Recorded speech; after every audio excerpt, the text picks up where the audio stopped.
as Christians, we have the audacity to say that our religion is the only one that's right.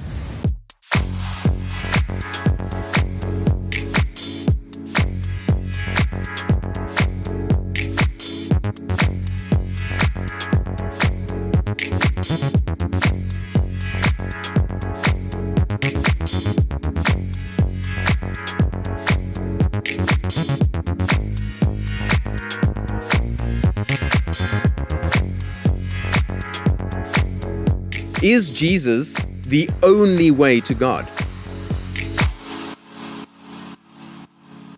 Just to introduce everybody that's around the table, it's the usual team, the A team. Yeah. To my left, we got TJ, Bishop TJ. Hello, and welcome. Yes, thank you. It's great to be here.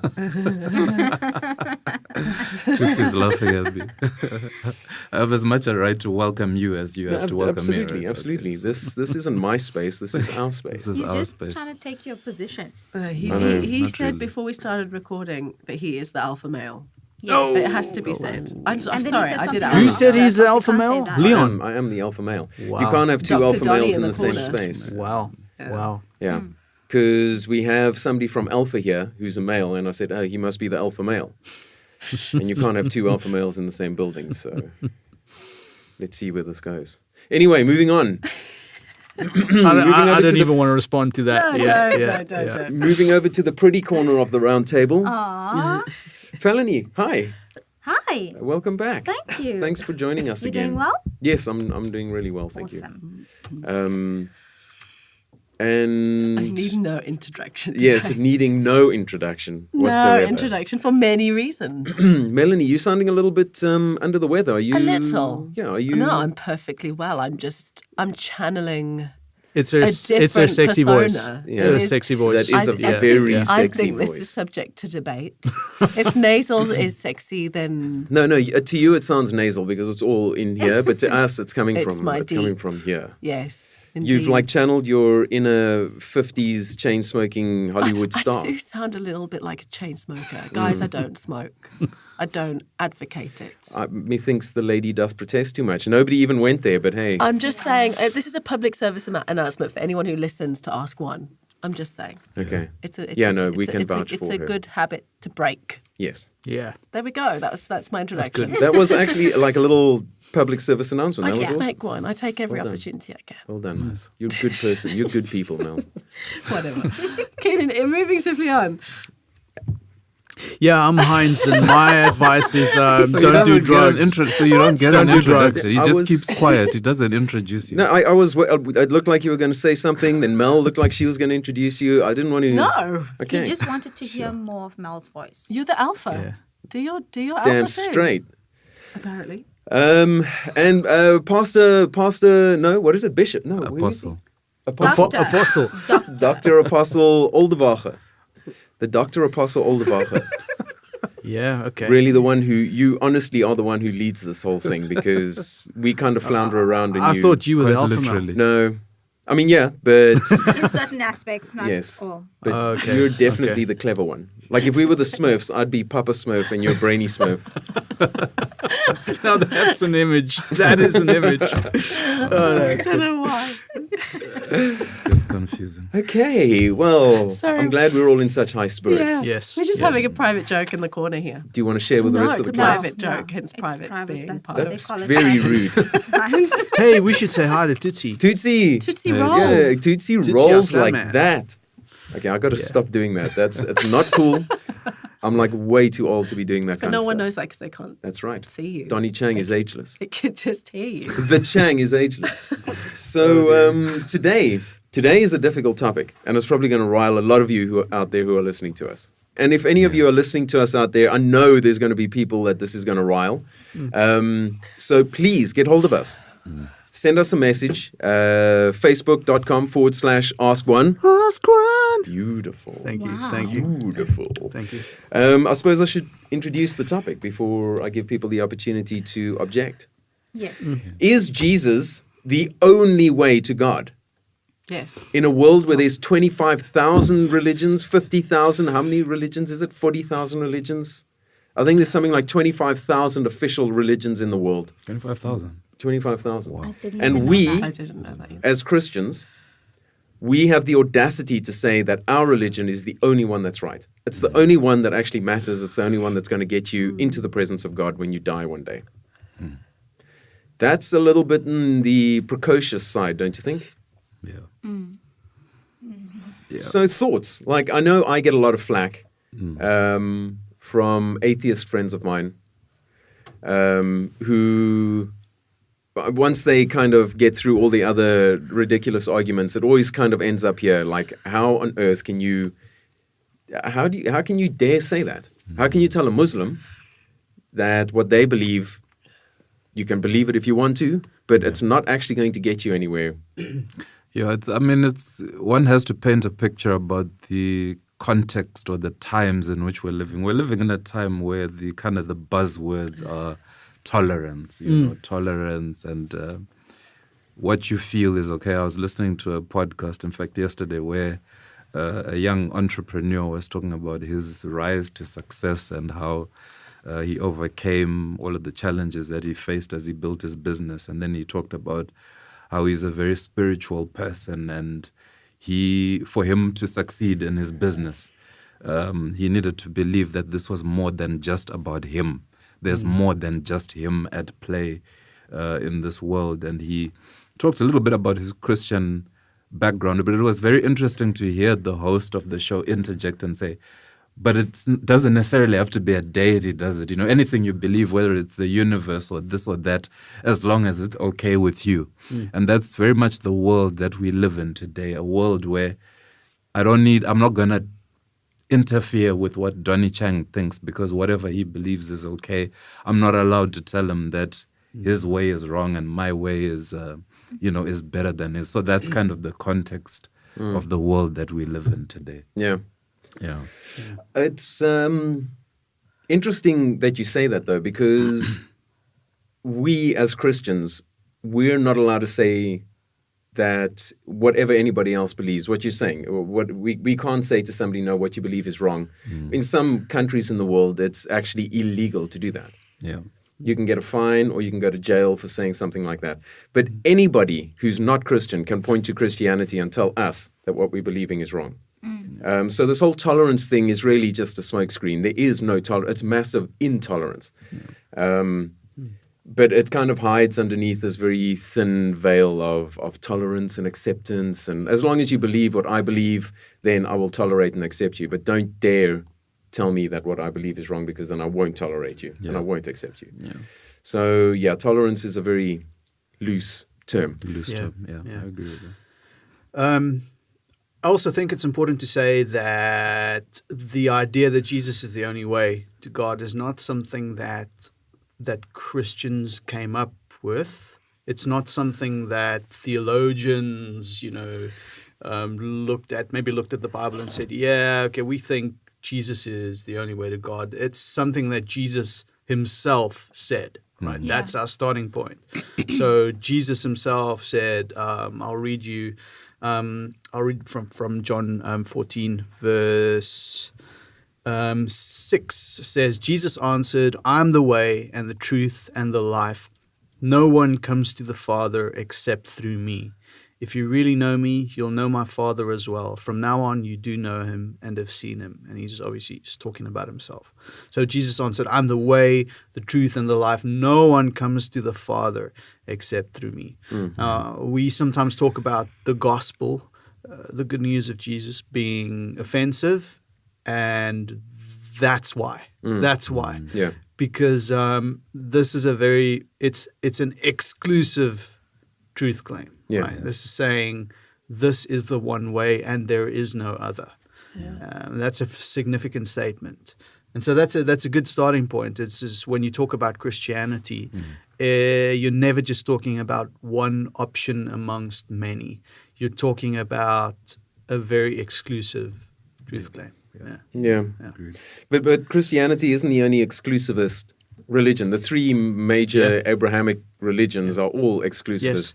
Yes, and that's important to note, because when we talk about this kind of thing. We're not saying that, oh yeah, Christianity could be true and then Islam could also be true and oh, Buddhism could also be true. And then it is, one is true and the other is not.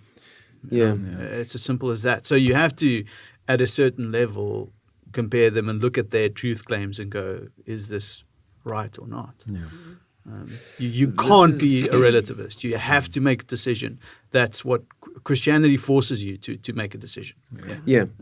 Yeah, it demands a response. I actually just wrote that down now. It is offensive, and because it demands a response. We are free to choose. Anybody listening to us out there, you're free to choose whatever it is that works for you. If you feel whatever, the spaghetti monster, the noodle monster, whatever it is that you believe in, you're free to believe that. Yeah.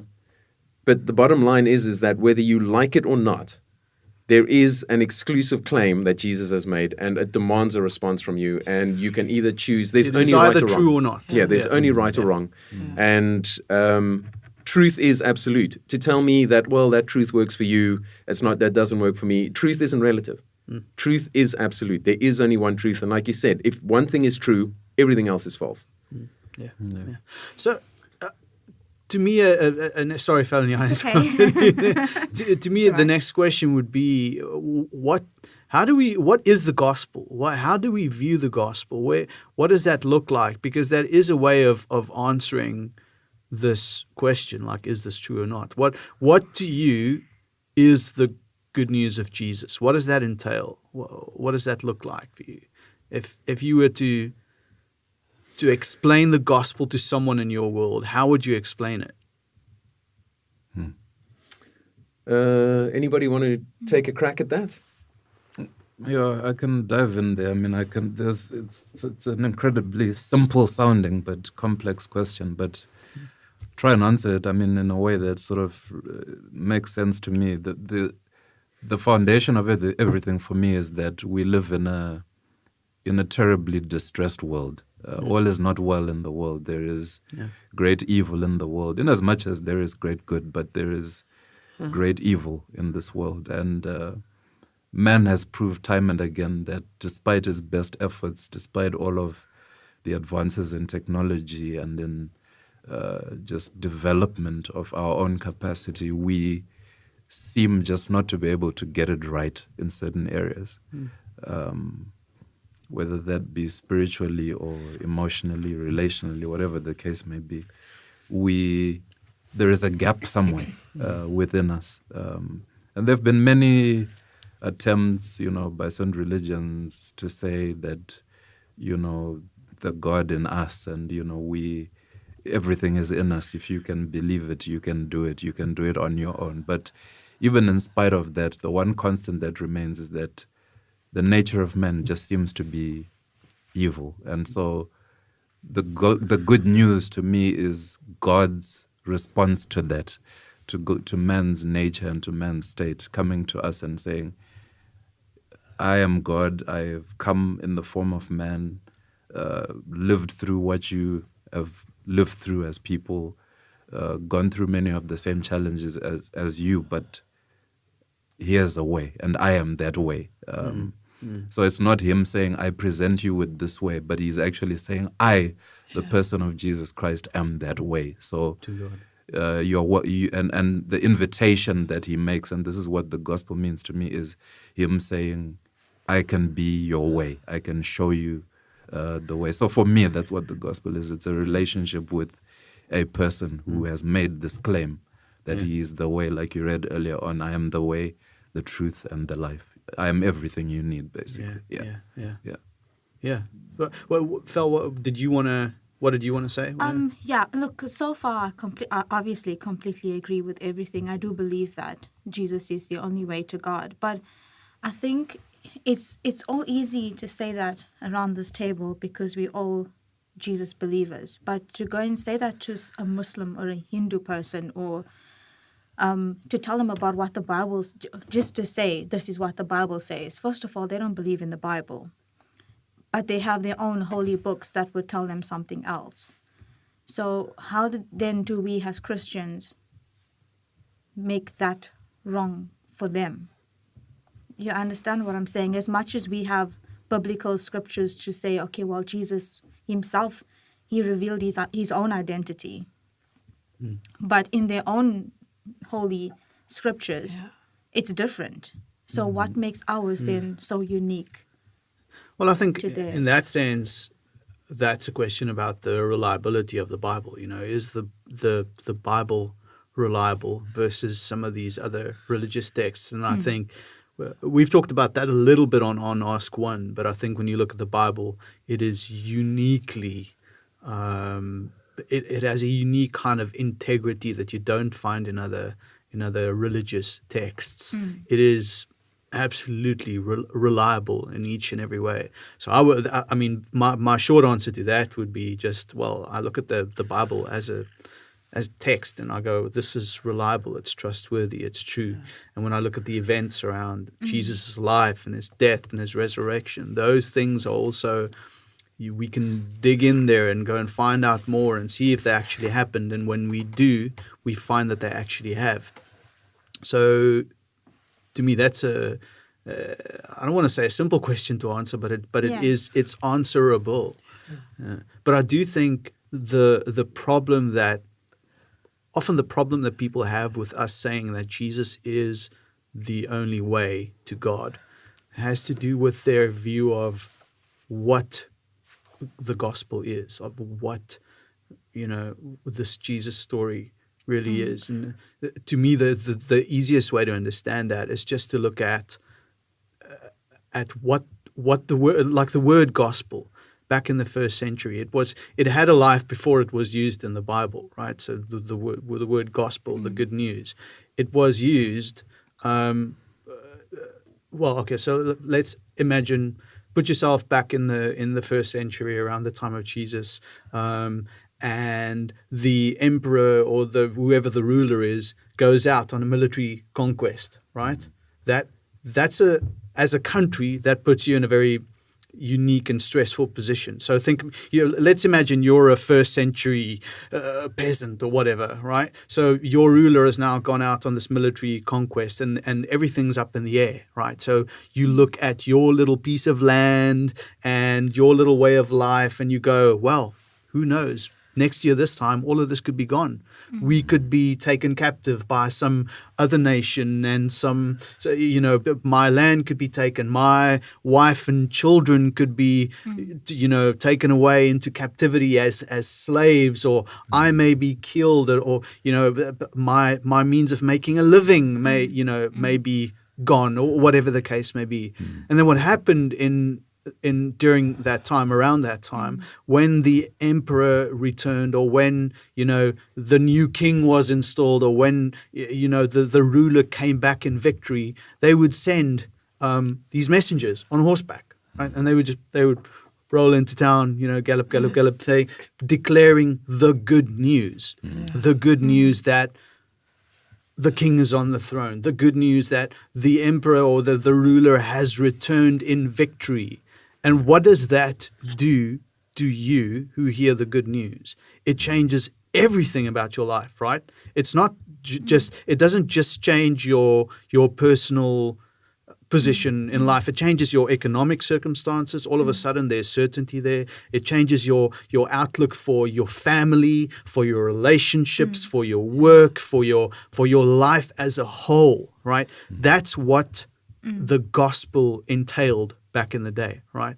So when we talk about the gospel, the good news of Jesus, I think we're talking about more than just this little religious aspect of our lives. We're talking about something that's way, way, way bigger than that. We're talking about a way of looking at the world. Right? Because that's what Jesus offers us. So when we talk about the gospel, the good news, all those things, it's not just, oh, well, I hope you tick the right box in the religion column in order to go to heaven. That's not what we're talking about. We're saying Jesus offers us a new way of looking at the world, ourselves, all of reality, right? All of reality. So it's this big picture thing. So it's not just about, oh, I hope you make the right religious choice. It's a way to see the world. C.S. Lewis said something to the effect of, I believe in Christianity not because I believe in Christianity like I believe in the sun, not because I see it, but because by it I see everything. That's that's also cool. And right. Yeah. if you understand Jesus in those terms, it changes the entire question. Yeah. Then it's not just about us going, oh, we are making we're saying Yeah, our religion yeah. is better than yours. No. We're saying the world was made a certain way. You either buy into that or you don't. Yeah. Yeah. Yeah. Right? So this is Wow. a big picture question, like I think. Yeah. Awesome. That's really cool. That is very cool. Yeah, I like that. I think also when it comes to Jesus, his credibility in who he said he was, if we say, for example, okay, we believe some of the things he said, but now this one thing that he said that he's the only way to the Father. If we say that that's the thing that's not true, we're kind of cherry picking. We're picking and choosing what is actually suiting our point of view or our perspective on things. And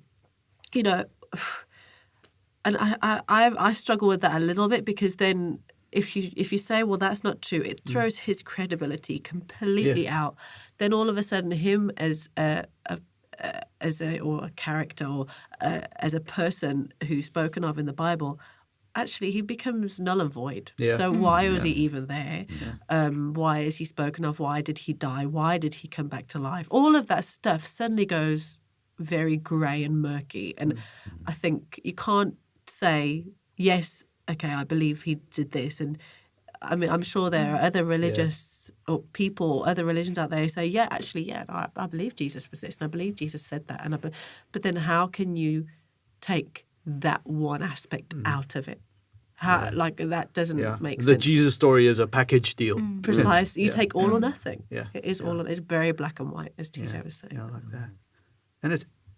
And the Bible does also give us that view of Jesus, right? It does give us, it's John 1, it says in the beginning, that phrase where it says in the beginning was the Word, and the Word was with God, and the Word was God, and then ultimately it's talking about Jesus.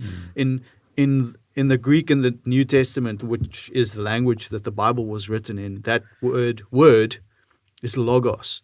And logos was also well known during the time. The philosophers used it a lot because it meant the essence of something, the ordering principle, just what is this thing really, really, really about? That's things logos, right? So when the Bible talks about Jesus as the logos, it means Jesus is the thing by which we understand everything else, all of creation. Because remember that passage in John 1 is just a little play on Genesis 1, right? It uses the same words, it uses them in the same way. So it's saying, Jesus was part of creation. Jesus is the reason why all of this, why we're here, why things are the way they are. Right? It once again comes back to your idea, Mel, of it's a package deal. It's a big picture thing. You can't buy into one aspect of it and not buy into the rest. Yeah. It's impossible. Jesus is a way to see everything around you. It's not just a little religious box. That's massively challenging. I mean, not like you've shaken my faith or anything, but it's a way. It's challenging the way that I look at things, how I respond to things. Like TJ, you mentioned earlier on that the world there is great evil in the world and it's growing. And anybody who says the world's getting better, that's an assumption. That's not an observation. And it does stress me out. Like I get really, really het up with when I read about the ridiculousness of the world. Yeah. And I try fight it on my own understanding, my own ability.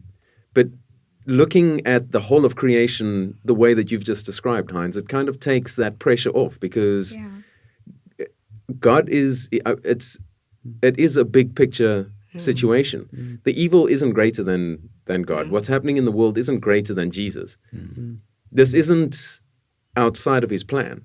Yeah. And that is hugely encouraging. And when you make a baby feel better, But I'll think about Jesus in that. You can think about him in that sense as well. Jesus is his resurrection is the beginning of the process of new creation, right? It's God putting the world to right. It's God recreating everything. You're talking about the world has gone haywire, and yes, that's true. But in the resurrection of Jesus, there is new life, and that's everything. That's it's in Him we live and move and have our being. Yeah. I don't know who said it. I don't even think he was a particularly famous person. That might just have been something I heard in a sermon once. But it's very true that taken from that perspective, when you look at the state of the world today, the world, it seems like it's falling apart, but in reality, everything's falling into place. Mm-hmm. Like this is all part of the process. That's cool. That gives me peace. Mm-hmm. Is there not two parts to this question? Like when we ask, is Jesus the only way to God? Is it just the non-Christians who ask this question, or is it Christians too that ask this question? Like you could be Christian and feel like you don't need to really believe in Jesus in a way, or to that extent, but there's this belief that Christians have where if you continuously do good deeds, then that would be your ticket to heaven. That's a good question. Well, I think that's sometimes the view from the outside, is that Christianity is a set of moral beliefs, or Christianity is a way to get to heaven, or it's dividing it up into little smaller boxes. Whereas if you really understand who Jesus is and what He's done, it's about everything. Everything in life, everything in all of creation. No, after you, man. Yeah, I quite like Phil's question, because you see, at the heart of Christianity actually is about us letting go of the self. Because we as human beings, again, as I said earlier, have this inherent thing about us where we believe we can achieve anything. And I don't think Christ necessarily came to dispute that, but He is saying, depend totally upon me.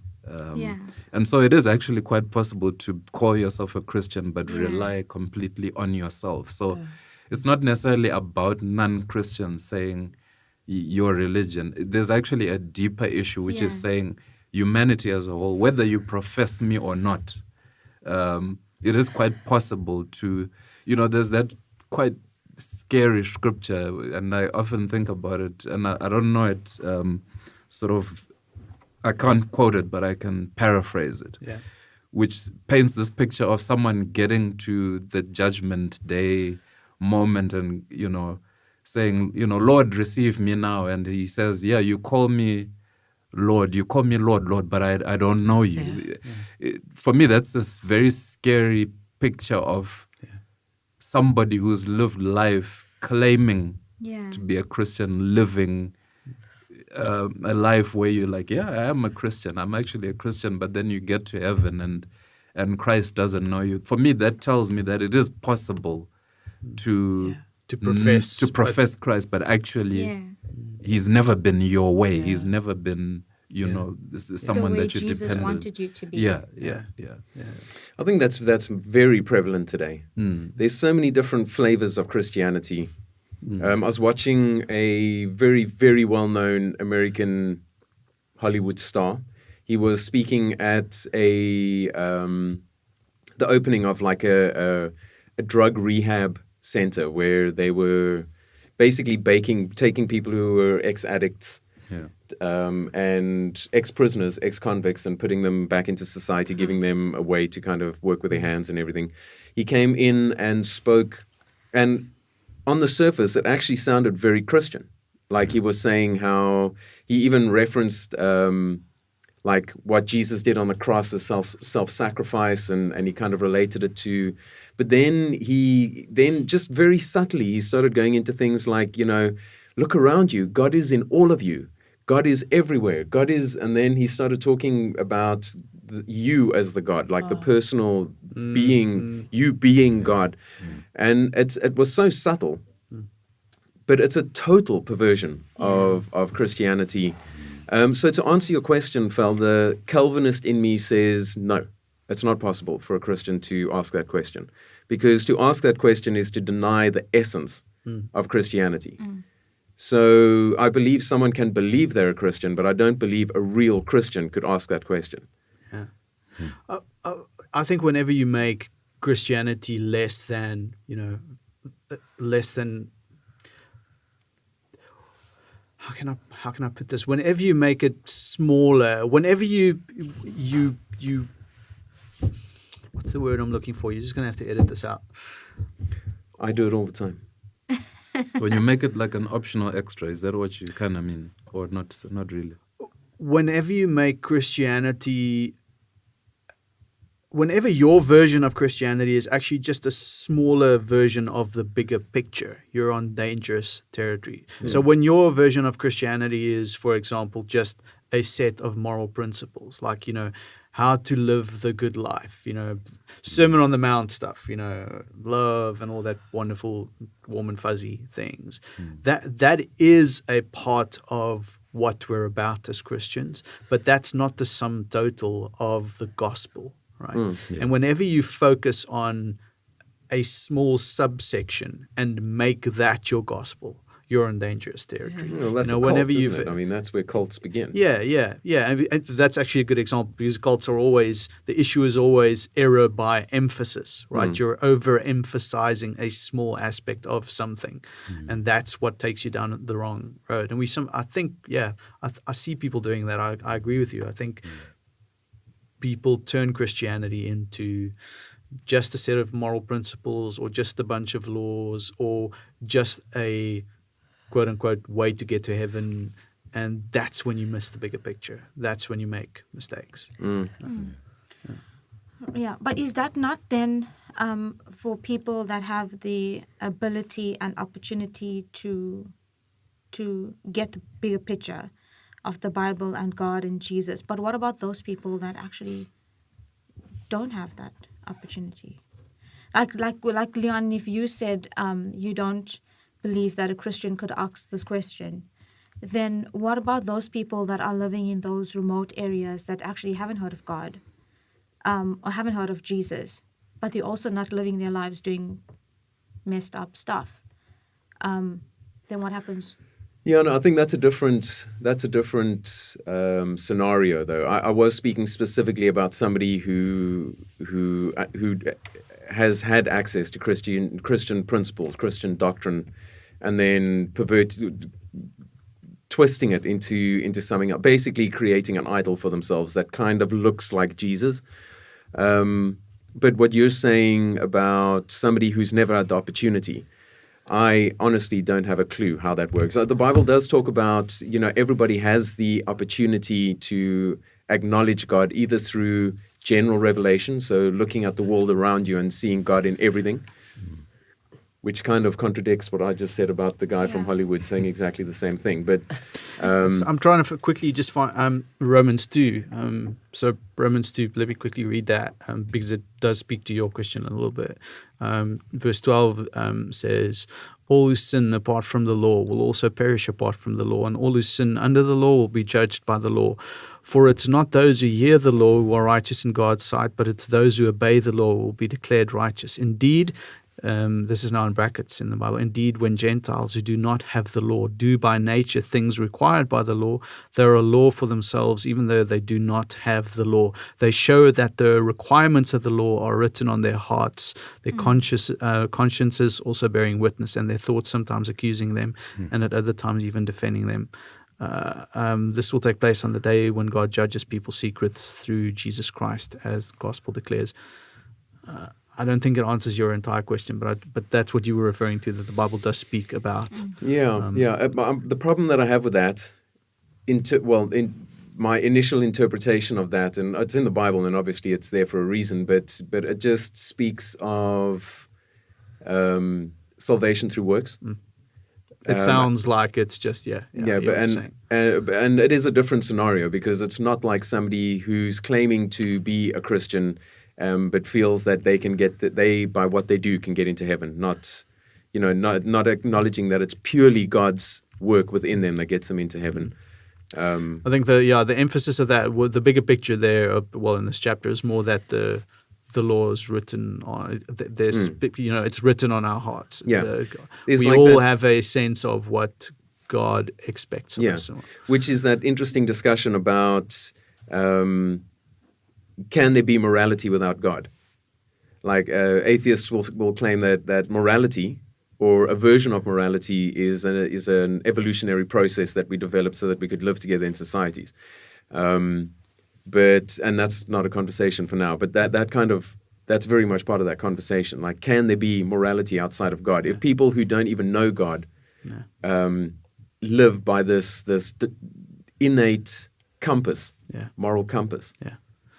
But that's a very big question, and definitely a question for another day. I think it is is it on our list? I don't know. No. We'll see. If it's not on our list, we can put it on our list. Yeah, if that's something you guys out there listening to us want to hear or discuss or contribute to, please drop us a line. That would actually be a very, very cool discussion. That would be an amazing conversation. This whole issue of morality, like innate morality, moral objectivity versus moral subjectivity. Yeah. But I think that's kind of what you're talking about, Fel. Yeah. Cool. I think, no. No, look, I do.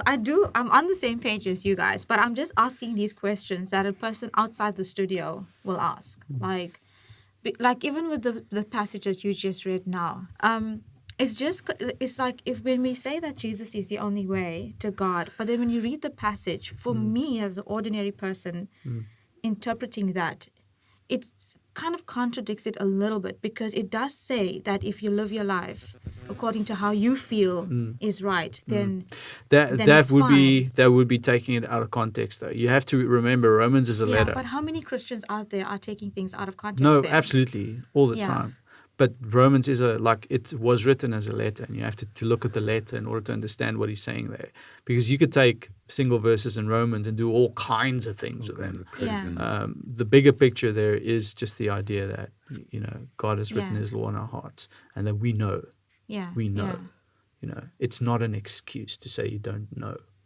Oh yeah, definitely. I also believe that for people. I know I asked a question, but again, I was asking it for this ordinary. But it does play into that. It does play into this other much bigger question about morality and like, I also don't believe that anybody. I don't think anyone can actually say I was never given the opportunity. I think, so we've been given instruction in the Bible to go out and make disciples and to spread the gospel and all of that, but I don't think that. I think God is strong enough to reveal Himself. So He's like, for someone else's salvation is not based on. It's not entirely up to us. Not that we should ever miss the opportunity to do it, but it's also not like we would ever go to hell now if we don't. Yeah, well, I think a lot of that thinking is also it's tied up in our tendency to think about the gospel and being saved as, have you prayed the sinner's prayer yet? Whereas the gospel's much bigger than that. Yeah. It's much bigger than that. It's the gospel is good news. The good news of Jesus and how that changes everything. And it's your decision whether you're going to buy into that or not. Yeah. It's deciding. You could say 4 + 4 = 11. That doesn't make it true. Like, you need to, if you want to accept the reality that 2 + 2 = 4, then great. Sorry, I didn't explain that very well, but no, believing 2 + 2 is 5. You can believe it all you want. It doesn't make it true. Yes. I think the fact that there are 25,000 official religions in the world, and apparently the Force is one of the fastest growing religions in the UK at the moment. People believe in the Force. Wow. The UK. Yeah. But anyway, the fact that there's 25,000 official languages in the world Everything. kind of proves that people have this, we're born with a desire to know God. It's just people cannot accept the offensiveness of Jesus, therefore they create their own kind of version, their own way to God, which 100%. absolutely doesn't lead anywhere. Well, it does lead somewhere, but it's really not somewhere you want to end up. The problem that I face, and it may have something to do with my delivery, because subtlety is not really something that I'm known for when it comes to speaking about these things. But the problem that I have is the Jesus issue. Jesus is so offensive. I have friends who believe, I've got pagan friends, I've got Muslim friends, I've got a lot of people who believe, who are very new age and believe in spiritualism. And we can talk about a lot of things when it comes to spirituality and even God. But as soon as you bring Jesus into the conversation, he is such an offense, which in my mind kind of, the Bible talks about how the world hated Jesus, and the world will hate us because we have Jesus in us.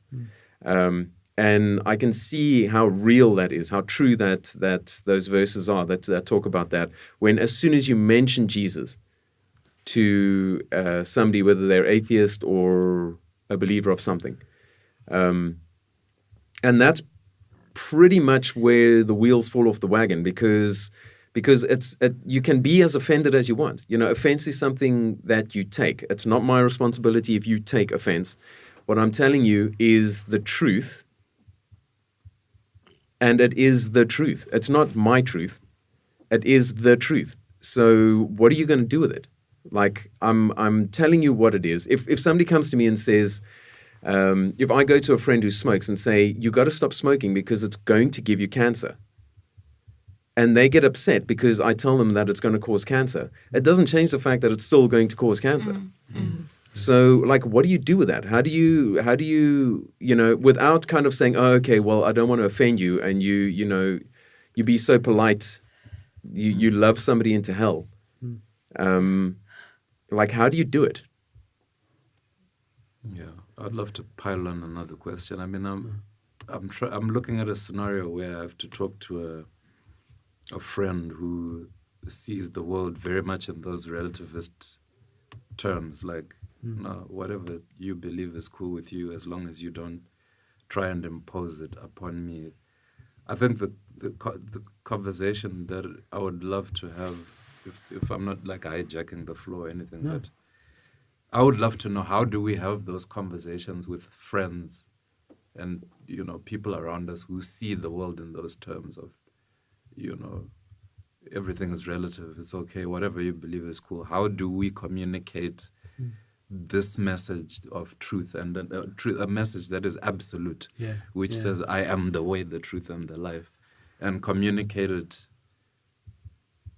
in a loving way? In other words, is it really as hard and fast as saying, if you don't accept this, I walk away from you, I leave you? Or is there actually a way in which we can communicate that this is the truth and it is absolute and there is no middle ground, it is what it is, to somebody who doesn't see the world in those terms? Yeah. Are we expected to?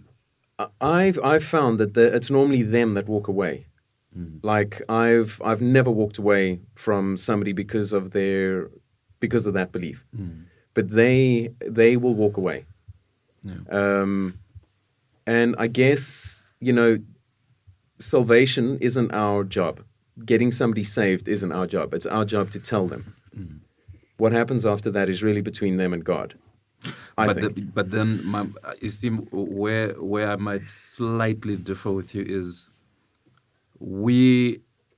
God has I believe, and I think we all believe in the room, that God has a plan for all of our lives, and sometimes we may be used as quote-unquote vessels or channels through which someone might come to that place of salvation. So obviously it matters how we approach them, how we speak to them. And so, for example, if I have an assignment, as it were, to bring Tootsie to Christ. But then by my own words and by my own actions, I push him away and misrepresent Christ. Yeah. So in other words, Christ, if he were to stand there, because we are supposed to be the hands and feet of Christ, but then in the way that I approach him, in thinking that I am doing a good job by speaking the truth to him, I in fact push him away, which I think is a concern felony expressed in sort of the way that we communicate this message to people who actually don't know the Bible. We may know all the stuff we know, but what about somebody who doesn't know what we know and what we believe to be the truth? This is where my question is. What do we do that is the stumbling block? Well, let me tell you what I think about that. Yeah. If there's one thing I've learned in 12 years of marriage, and I'm saying this with a smile in case you don't know, is that it's not about what you say, it's the way that you say it. And I think the same applies to the gospel, right? It's not about what you say, it's about the spirit in which you say it, right? It's not, when you're talking about the life of Jesus, you're talking about his death, his resurrection, the kind of core principles of the gospel. Those aren't in their nature emotionally charged at all. They're just statements of fact, and you are free to go and follow up on those and look at them and decide if they're true or not. But I think when you're combative about it, when you're sarcastic, when you approach it in the wrong spirit, that is what drives people away. Whereas if you communicate the same facts in a loving way, in a way that invites people in, and against the backdrop of the witness of your life, right? Are you living the way that you're professing, exactly that. So I think often when we come to the question of how do I communicate the gospel to those around me, we ask ourselves questions about style and about what intellectual gymnastics do I need to do in order to communicate this in a way that's going to convince you. It's not really about that. It's about the spirit in which you do it. That to me makes a big difference, because the truth about what you communicate stands on its own. I don't need to prop it up. I don't need to add to it in any way. The gospel has power on its own, right? And when I communicate the gospel to people, the Holy Spirit, he's the one who does the work, right? I'm just, I hate that phrase, but a vessel. I'm just the communicator, and the Holy Spirit does the work.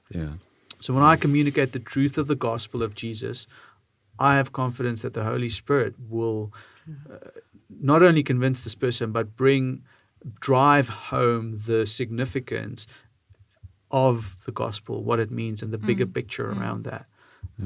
So I think it begins with how you communicate it. That may not be the only part of the answer, but it begins with that. I think please. I think that the mistake a lot of Christians make is that they want to, their approach is to convert somebody immediately. It doesn't work like that. And if anything, that's why Christians are picked on so much, is because that's what we do.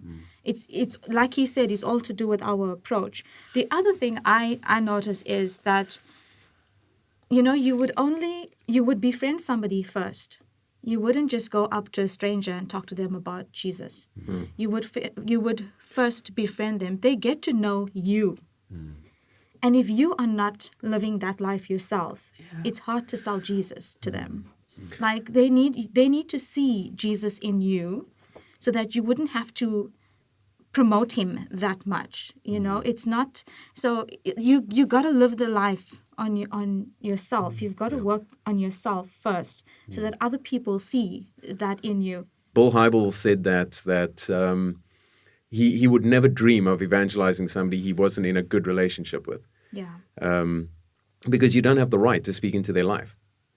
But it is also then, even there, you got to go a step further, and it's a case of knowing your audience, because some people, they just operate where the loving, soft touch approach works. Some people prefer a direct, confrontational kind of response. And the Bible talks about when you get into a situation where you need to give an account for your faith, don't panic about it, because God will give you the words that you need to. The Holy Spirit will give you the words that you need to be able to speak. And I've kind of witnessed that. Like, I'm really not the soft touch approach, but I've been involved in opportunities, evangelistic opportunities and I've always had somebody there who was good at that approach. And they kind of took the lead on that kind of thing, where I'm more of the direct, kind of challenging sort of approach. Varying degrees of success, but anyway, that's a different conversation. But it is a case of knowing your audience. Yeah. And again, it comes down to, we don't do this on our own. Doing it in our own strength, I think, is just a recipe for disaster. Yeah. And it's also about what you're hoping to achieve in saying that Jesus is the only way. Jesus is the way, the truth, and the life. You're not trying to say to someone, my religion is better than yours. Yeah. It goes way actually beyond that. It is about, this is what I believe to be the truth, and you can look at that truth and decide whether it's the truth or not. Yeah. It's not. Well, that is it's one of not the main one-upmanship. things. It's yeah. And one of the main things about Christianity that does separate it from every other religion out there is the fact that it's not actually a religion. Yeah. A religion. All religions out there demand that you do, even the ones that say, oh, just be, even they demand you to jump through a certain number of hoops. Christianity is the only one that says there's nothing you can do to deserve this. It all comes from me. And yeah, it's a relationship. At the end of the day, it's about a relationship with God. It's not about ticking boxes so that you can get into heaven one day. And yeah, that's a very powerful case to make. If you've been listening to this and we haven't helped you at all, please send us a message on facebook.com/ask1. Wiki, ask one. Damn, Ooh. son. Remix Son. and Where'd that come Yeah. from? We're just expecting Ask One and he drops this crazy wiki. Remix and all. Yeah, that was cool. That was really cool. Yes, we want to hear from all of you out there. Please drop us a line. If there's something that we've missed, something that you feel that maybe we've overlooked and you want to contribute to this conversation, please do. Get hold of us on facebook.com/ask1. And or if you have something that you'd like us to discuss, if you have some thoughts, send that to us and maybe that'll form part of a future program. So, as usual, guys, it's been great having you here with us in studio. Awesome. Thank you.